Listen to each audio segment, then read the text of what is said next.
Auzubillahiminash-shaytanir-rajim. Bismillahir-rahmanir-rahim. Welcome back, dear students, at Punjab Group of Colleges, Narowal. I am going to discuss the next topic is named as derivation of absolute zero. सबसे पहले हम absolute zero की definition देखते हैं। तो ये बच्चों आपकी बुक में आपको नहीं मिलेगी, आपने एक साइड पे इसी तरह लिख देनी है। तो सबसे पहले हम इसकी डेफिनेशन देखते हैं। तो डेफिनेशन देखें ज़रा गौर से।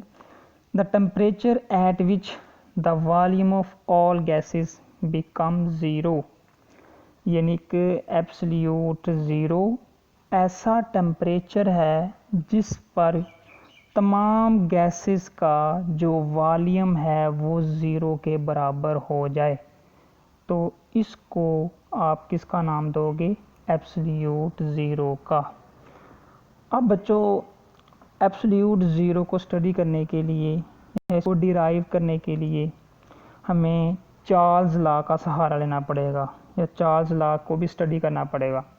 तो नीचे आ जाएं तो यहाँ क्वांटिटेटिव डेफिनेशन दी हुई है चार्ल्स लॉ की। तो बच्चों चार्ल्स लॉ को याद करो, जो आपने लास्ट टॉपिक में पढ़ा था व्हाट इज़ चार्ल्स लॉ। वहाँ आपने कहा था कि किसी भी गैस का जो वॉल्यूम है उसके एब्सोल्यूट टेम्परेचर के डायरेक्टली प्रोपोर्शनल है। इसका मतलब क्या था भला? कि अगर किसी गैस का जो वॉल्यूम है, अगर उसका टेम्परेचर आप पहले से ही इंक्रीज़ कर दो, मतलब कि टेम्परेचर की जो वैल्यू है वो बढ़ा दें, तो आप देखेंगे कि जो गैस है उसका वॉल्यूम भी इंक्रीज़ होना शुरू हो जाएगा। और अगर आप उसको कम कर देंगे टेम्परेचर को, तो वॉल्यूम भी कम होना शुरू कर देगा। तो इसकी एग्जांपल मैं आपको एंड पे एक ऐसी इंटरेस्टिंग दूंगा कि जो आप घर में भी एक्सपेरिमेंट कर सकते हैं और आप देख सकेंगे कि किस तरह टेम्परेचर को इंक्रीज़ करने से किसी भी गैस का जो वॉल्यूम है वो इंक्रीज़ होता है। अब फिर दोबारा चार्ल्स लॉ पे आ जाएं कि यानी कि जो वॉल्यूम है वो टेम्परेचर के क्या है, डायरेक्टली प्रोपोर्शनल है। उस वक्त जो प्रेशर था वो क्या था, कांस्टेंट। तो यही बात इधर लिखी हुई है कि the volume of the given mass of gas increase और डिक्रीज, यानी कि प्रेशर वॉल्यूम इंक्रीज ज़्यादा भी हो सकता है और कम भी हो सकता है। कब? जब आप उसका टेम्परेचर कम या ज़्यादा कर दें। अब यहाँ आपने एक बात नहीं क्या करनी है या क्या पढ़नी है, वो ये है कि वो जो टेम्परेचर इंक्रीज़ किया था आपने, उसके नतीजे में वॉल्यूम कितना कम या कितना ज़्यादा हुआ, तो वो बच्चों होगा 1/273। यानी कि इस लिहाज से 1/273 के लिहाज से उसका जो वॉल्यूम है वो ओरिजिनल वॉल्यूम से उतना कम या ज़्यादा होगा। अब बच्चों आपको इसकी मुझे पता है अच्छी तरह से समझ नहीं आई। अब मैंने जो ऊपर बात कही है या जो ऊपर आपने स्टेटमेंट पढ़ी है, उसको समझने के लिए नीचे दिया हुआ टेबल इसको स्टडी करना पड़ेगा। तो हम टेबल पे आ जाते हैं। तो टेबल देखें बच्चों, एक कॉलम में आपके पास वॉल्यूम है, दूसरे में आपके पास टेम्परेचर है और वो है सेल्सियस स्केल के अंदर, और तीसरे में फिर टेम्परेचर है, लेकिन वो किस में है, वो केल्विन में है। और उसके बाद आपने वो पीछे चार्ल्स लॉ पढ़ा था, उसकी इक्वेशन यहाँ लिखी हुई है V/T is equal two kelvin, यानी के कांस्टेंट। अब बच्चों बात को गौर से सुनना है ताकि जो ऊपर वाली बात हमने की है ना उसकी हमें समझ आ जाए कि क्या बात की है। कहता है कि अगर आपके पास जो टेम्परेचर है किसी भी गैस का वो है 0 डिग्री सेल्सियस, बात को ज़रा गौर से, 0 डिग्री सेल्सियस, तो उस वक़्त उस गैस का जो वॉल्यूम होगा वो 546 होगा, ये उसका ओरिजिनल वॉल्यूम। अब कहता है कि अगर आप इसका टेम्परेचर इंक्रीज़ कर दें 0 से 10 तक आ जाएं, यानी पहले 0 डिग्री सेल्सियस था, अब कितना हो गया, 10 डिग्री सेल्सियस। अब बच्चों जो गैस का वॉल्यूम है वो कम होगा कि ज़्यादा होगा? शाबाश, ज़्यादा होगा। क्यों? क्योंकि हमने ऊपर बात की है कि टेम्परेचर और वॉल्यूम एक दूसरे के क्या है, डायरेक्टली रिलेटेड है। अब 0 से 10 तक आए तो उसका वॉल्यूम भी इंक्रीज़ होगा, तो वॉल्यूम 546 से कहाँ चला गया, 566 पे आ गया है। अब कहता है कि अगर आप 10 से 100 तक आ जाते हैं, ये 100 तक, तो इसका वॉल्यूम भी और इंक्रीज़ हो जाएगा, तो वो कितना हो जाएगा, 476। फिर कहता है अगर इसका और टेम्परेचर इंक्रीज़ कर दें, फ़र्ज़ करें हम आ जाते हैं 273 पे, और उस वक्त कहता है जो वॉल्यूम होगा वो 1092 हो जाएगा। इसका क्या मतलब हुआ? कहने का मतलब ये है बच्चों कि टेम्परेचर की वैल्यू इंक्रीज़ करने से गैस के वॉल्यूम में भी इजाफा होता है। अब कहता है कि अगर आपने ये जो टेम्परेचर इंक्रीज़ किए हैं तो वॉल्यूम तो इंक्रीज़ हुआ है, तो आपने दूसरी बात भी कही थी कि ये कम करने से काम भी हो सकता है। तो बच्चों अगर आप नीचे की तरफ आ जाएं, माइनस में नीचे की तरफ, तो आप देखेंगे कि वॉल्यूम में भी कमी आना शुरू हो जाएगी। वहाँ आपने ऊपर प्लस का 273 देखा था तो वॉल्यूम 1092 था। अब आप माइनस में आ जाएं तो -273 पे आ जाएं तो उस वक्त गैस का जो वॉल्यूम है वो ज़ीरो के बराबर हो जाएगा। तो ऊपर जो आपने एब्सोल्यूट ज़ीरो की डेफिनेशन पढ़ी है वो क्या थी कि ऐसा टेम्परेचर जिसके ऊपर गैस का जो वॉल्यूम है वो ज़ीरो के बराबर हो जाए, that is known as absolute zero. तो बच्चों मैं कह सकता हूँ कि -273 is also known as absolute zero और ज़ीरो केल्विन। यानी कि ये जो -273 है ये क्या है, किसके बराबर है? ज़ीरो केल्विन के।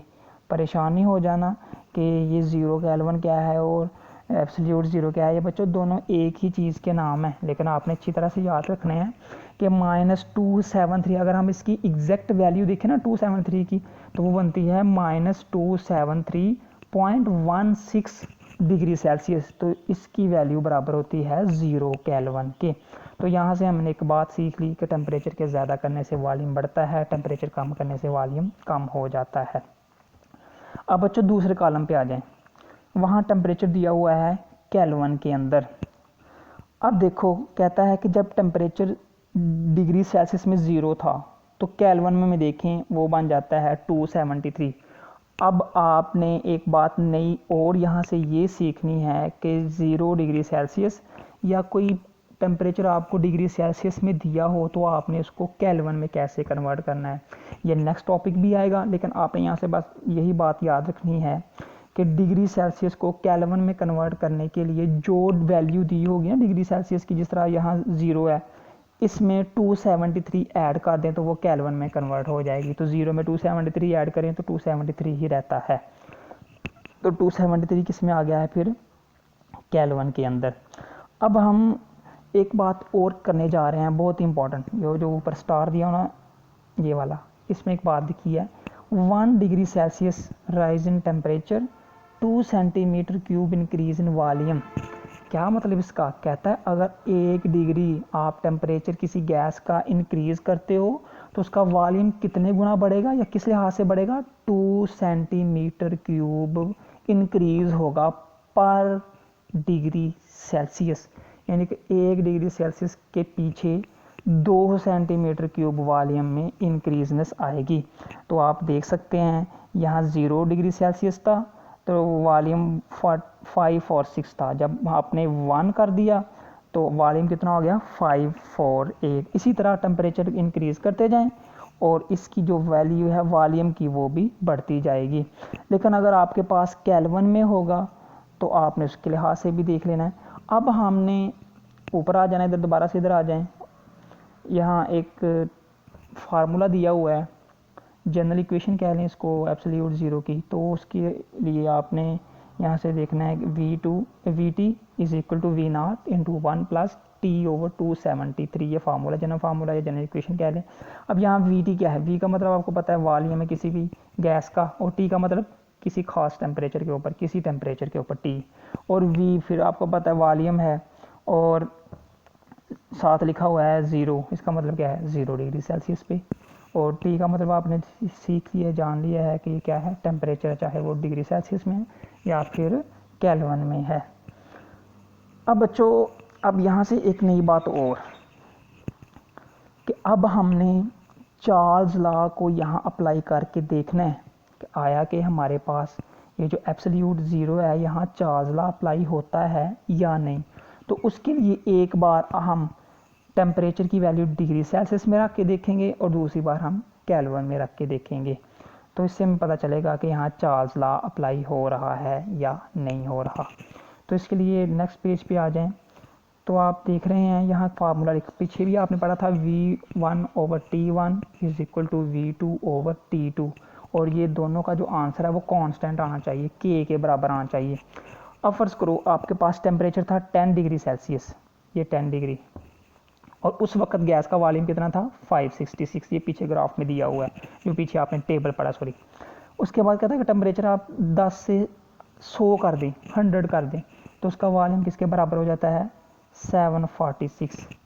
अब बच्चों कहता है कि अगर टेम्परेचर 10 डिग्री सेल्सियस था तो वॉल्यूम 566 था, लेकिन जब आपने इसका टेम्परेचर 10 से 100 कर दिया तो ये जो वॉल्यूम है वो भी इसके लिहाज से ही बढ़ना चाहिए, लेकिन उसकी वैल्यू हकीकत में उतनी नहीं बढ़ती जितनी बढ़नी चाहिए थी।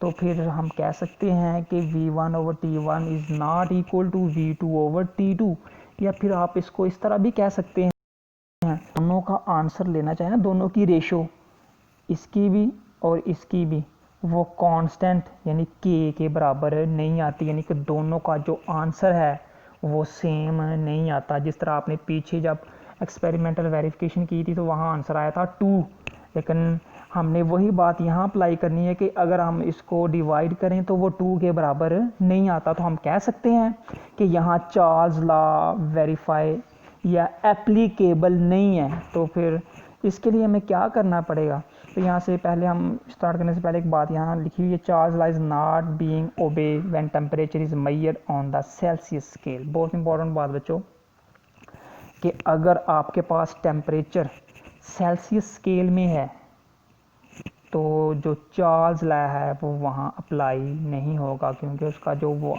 आंसर था या जो उसकी रेशो थी वो कांस्टेंट नहीं आई। तो फिर क्या किया जाए, तो बच्चों इसके लिए एक और दूसरा मेथड हमने पीछे भी पहले बात की है कि टेम्परेचर दो तरह लेना हमने, एक मरतबा हमने डिग्री सेल्सियस में, दूसरा केल्विन में। तो हमने पहले डिग्री सेल्सियस में करके देखा, लेकिन उसका जो चार्ल्स लॉ था उसमें अप्लाई नहीं था हो रहा। अब हमने ऐसा मेथड देखना है या ऐसा टेम्परेचर स्केल देखना है जिसमें हम चार्ल्स लॉ को एप्लीकेबल कर सकते हैं। तो नेक्स्ट है केल्विन। तो इसके लिए हमें क्या करना पड़ेगा, इसका नेक्स्ट टॉपिक है graphical explanation of derivation of absolute zero, यानी कि एब्सोल्यूट ज़ीरो की आज हमने इसके साथ ही क्या पढ़ना है, ग्राफिकल एक्सप्लेनेशन। ये बात ऊपर भी लिखी हुई जो पहले हमने किया 273 डिग्री सेल्सियस कि ये किसके बराबर होता है 0 केल्विन के या एब्सोल्यूट ज़ीरो के। तो इसके लिए आपको एक ग्राफ प्लॉट करना पड़ेगा टेम्परेचर और वॉल्यूम के दरमियान। तो आप देख रहे हैं एक्स एक्सिस में टेम्परेचर लिया हुआ है और वाई एक्सिस में हमने क्या लिया हुआ है वॉल्यूम। आप इसको लेबल कर लो। जब बच्चों इसके दरमियान आप ग्राफ प्लॉट करेंगे तो आपके पास एक स्ट्रेट लाइन शो होगी। इसका क्या मतलब है, वॉल्यूम और टेम्परेचर दोनों एक दूसरे के डायरेक्टली रिलेशन रखते हैं, यानी कि दोनों एक दूसरे के साथ डायरेक्ट है, यानी कि टेम्परेचर इंक्रीज़ करने से वॉल्यूम भी इंक्रीज़ होता है। तो इससे पता चला कि वॉल्यूम के इंक्रीज़ करने से या टेम्परेचर के इंक्रीज़ करने से वॉल्यूम इंक्रीज़ हो जाता है और कम करने से कम हो जाता है। अब बच्चों आप देख रहे हैं कि टेम्परेचर नीचे लिया हुआ है और वाई एक्सिस पे हमने क्या लिया हुआ है, वॉल्यूम लिया हुआ है।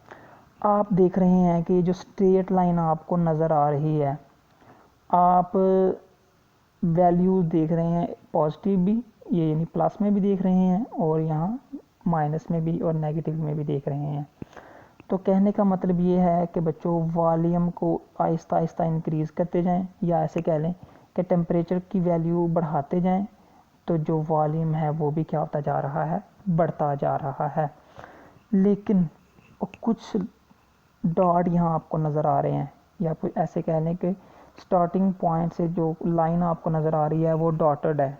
इसका क्या मतलब है बच्चों, टेम्परेचर की वैल्यू जितनी कम करते जाएंगे, यानी कि जितनी वो माइनस में जाती जाएगी, तो टेम्परेचर उतना ही कोल्ड होता जाएगा।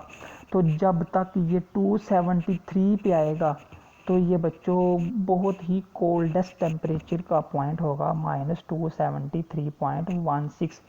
अब कहता है कि कोई भी गैस आपके पास, जब उसका टेम्परेचर आप इतना कर दें -273.160 या 116 या 16 डिग्री सेल्सियस कर दें तो उसका जो वॉल्यूम है वो ज़ीरो के बराबर हो जाएगा। लेकिन बच्चों ये कुछ गैसेस के लिए, ये भी बात हम आगे जाके करेंगे। तो अगर हम इससे टेम्परेचर और कम करते जाएं, जो डॉट लाइन आपको नज़र आ रही है, तो बच्चों जो आपके पास गैस होगी उसकी जो स्टेट है वो चेंज होती जाएगी। हो सकता है वो लिक्विड या सॉलिड में कन्वर्ट हो जाए, यानी कि टेम्परेचर के चेंज करने से उसके जो वॉल्यूम के ऊपर भी इफ़ेक्ट पड़ेगा और उसकी स्टेट भी चेंज होना शुरू हो जाएगी। और अब जिस तरह हमने ऊपर एक बात कही थी कि हमने यहाँ चार्ल्स लॉ अप्लाई किया था, उसी तरह हमने यहाँ भी चार्ल्स लॉ अप्लाई करके देखना आया कि हमारे पास जो हमने टेम्परेचर की वैल्यू चेंज की थी, चेंज करने का मतलब उसका स्केल चेंज किया था, उसी तरह हम इसको अप्लाई कर सकते हैं कि नहीं कर सकते, तो हम देखते हैं। तो बच्चों V1 पहले टेम्परेचर था 10, उसी तरह 10 इधर भी 10 ही है, लेकिन बच्चों हमने टेम्परेचर की वैल्यू किस में लेनी है अब, केल्विन में। तो 10 में 273 ऐड कर तो वो केल्विन में कन्वर्ट हो जाएगा, तो वो किसके बराबर हो जाएगा, 283। क्लियर। वॉल्यूम आपके पास कितना आ गया फिर, टेम्परेचर कितना आ गया आपके पास, 283। उसके बाद वॉल्यूम आ जाए, वॉल्यूम आपके पास वही है जो आपने ऊपर लिया था। उसके बाद V2 पे आ जाए, V2 का वॉल्यूम वही है जो आपने ऊपर लिया था। टेम्परेचर की बात कर लेते हैं T2 की, तो T पहले कितना था 100, अब इसमें 273 ऐड करें तो वो किसके बराबर हो जाएगा, 373। तो ये आप किस में कन्वर्ट हो गया है, केल्विन में कन्वर्ट हो जाएगा। तो आप केल्विन वाली वैल्यू ले लें। अब आपके पास बच्चों ये वाली वैल्यू आ गई है, ये वाली। अब आप दोनों को डिवाइड करके देखें तो आपके पास 2 आंसर आएगा। तो इसका मतलब क्या है कि जो आपने पीछे चार्ल्स लॉ पढ़ा था वो यहाँ पूरे का पूरा एप्लीकेबल हो रहा है, यानी कि जो आपने बात पीछे कही थी चार्ल्स लॉ में वो यहाँ पूरी सेटिस्फाई हो रही है। तो हम कह सकते हैं कि जो चार्ल्स लॉ है वो एब्सोल्यूट ज़ीरो में कब ओबे होगा, जब आपके पास टेम्परेचर केल्विन में होगा। ये पॉइंट आज का।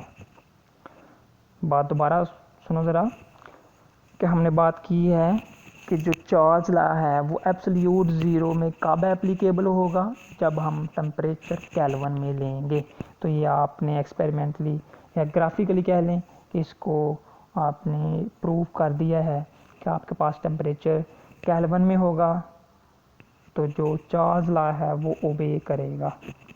अब यहाँ एक बात और लिखी होगी, greater the mass of the gas greater will be the slope of straight line.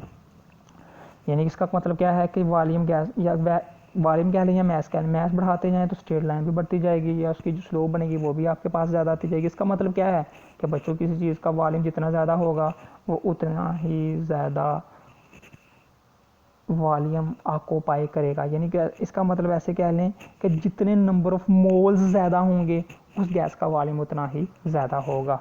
This reason is that the greater the number of moles greater the volume occupied. अब बच्चों नीचे एक बात और कर रहा है, this temperature of -273.16 degree Celsius will be attend when the volume become zero. यानी कि जब इतना टेम्परेचर आपके पास हो जाता है तो वॉल्यूम किसके बराबर आ जाता है, ज़ीरो के बराबर। यही बात आपने ऊपर की है। आगे बहुत ही interesting point, but for real gas. अब रियल गैस क्या है बच्चों, non ideal gas is also known as real gas. Volume is impossible which show that this temperature can not be attain for this real gas. कहता है कि जो आपने temperature attain करना ना वो सारी गैसेस के लिए नहीं कर सकते, वो आपके पास सिर्फ आइडियल गैस ही है जिसके लिए आप उतना टेम्परेचर अटेन कर सकते हो। लेकिन जो नॉन आइडियल गैस है उसके लिए आप ये -273.16 डिग्री सेल्सियस टेम्परेचर अटेन नहीं कर सकते। हो सकता है अगर आप इस इतना टेम्परेचर अटेन करें तो वो जो गैस आपके पास रियल गैस या नॉन आइडियल गैस वो लिक्विड या सॉलिड में कन्वर्ट हो जाए, यानी कि उसकी स्टेट क्या हो जाएगी, चेंज हो सकती है। तो फिर हम कह सकते हैं कि आपके पास जो गैस है वो कौन सी होनी चाहिए, आइडियल गैस। क्या करने के लिए, -273.16 डिग्री सेल्सियस टेम्परेचर को अटेन करने के लिए। तो ये टेम्परेचर क्या है, बहुत कोल्डेस्ट टेम्परेचर है। तो बच्चों मैंने आपसे पहले एक बात की थी, मैंने आपको एक एग्जांपल देनी है जो आप घर में भी कर सकते हैं। आपके पास एक कोल्ड ड्रिंक है, कोई सी भी कोल्ड ड्रिंक ले लें जो आपको अच्छी लगती है पीने में भी और दूसरों को भी पिलाने में।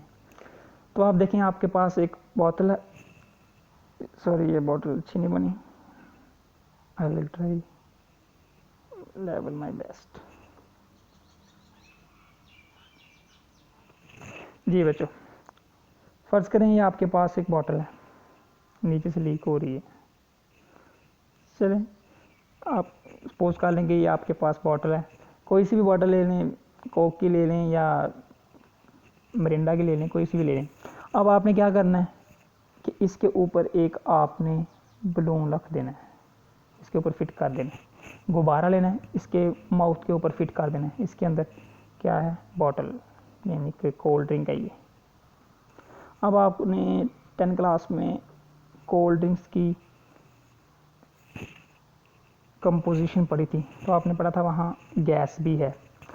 तो बच्चों आपने यहाँ से देखना है कि किस तरह टेम्परेचर इंक्रीज़ करने से वॉल्यूम इंक्रीज़ होता है। अब आप ऐसा करें, आपके पास एक और बर्तन है, ऐसे कहने कि आपके पास एक पतीला है या एक कोई ऐसी चीज़ लेनी जिसमें आपने पानी गर्म करना है। लो जी, पानी भी गर्म हो गया, पानी गर्म हो गया। अब आपने क्या करना है, इस बॉटल को उठाना है, इसके अंदर रख देना है। ऐसे करने के ये जो बर्तन था ये यहाँ आ गया। जब बच्चों इस बॉटल के अंदर मौजूद गैस को नीचे से हीट मिलेगी, जो बच्चों पानी आपने गर्म किया इसका मतलब क्या है, हीट ही तो दे रहे हैं। जब इसको हीट मिलेगी तो जो गैस होगी ना इसके अंदर, ये बॉटल के अंदर, ये फैलना शुरू कर देगी, यानी कि कोशिश करेगी कि ये बाहर की तरफ आए। तो आगे आपने बलून रखा हुआ है, तो आप देखेंगे कि ये जो बलून है, ये जो बलून आपको नज़र आ रहा ना, ये इसका वॉल्यूम इंक्रीज़ होना शुरू हो जाएगा। तो वॉल्यूम इंक्रीज़ होकर ये इस तरह इसका वॉल्यूम बढ़ जाएगा। कहने का मतलब फिर क्या हुआ कि बच्चों टेम्परेचर के इंक्रीज़ करने से इसका जो गैस का जो वॉल्यूम है वो भी क्या हो गया है, इंक्रीज़ हो गया है। तो ये आपके पास इजीली एक्सपेरिमेंट है, इसको आप घर में भी कर सकते हैं। तो आप देखेंगे कि किस तरह गैस का जो वॉल्यूम है वो इंक्रीज़ होता है, कैसे, जब आप उसका टेम्परेचर इंक्रीज़ करें। तो very interesting and amazing experiment, ये आप घर में भी कर सकते हैं। तो बच्चों आज का टॉपिक आपका कंप्लीट हुआ and thank you for this time.